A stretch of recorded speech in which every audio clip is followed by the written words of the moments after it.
gero gerai žinote, kad Lietuvoje valstybinė kalba yra lietuvių kalba ir tos baudos, kurios buvo skirtos, jos susiakumuliavo į tokią sumą, kurią jūs buvot minėjęs.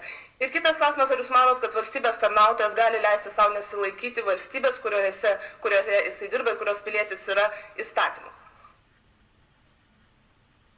Tautinės mažumos vietinės, autochtoninės, kurie gyveno čia 700 metų, yra persekiojami, baudžiami už savo gimtosios kalbos vartojimą.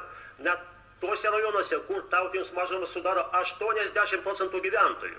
Tai yra šalia valstybinės kalbos šitie užrašai. Jie buvo legaliai pakabinti dar 91 metais, kada buvo priimtas įstatymas, kada mes kovojam už nepriklausomybę, Lietuvos Lenkai iškovojam šitą nepriklausomybę. Bet po 20 metų buvo panaikintas šitas įstatymas. Ir dabar yra taip, kaip yra. Tai yra skandalingai, taip negali būti.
Come and get out!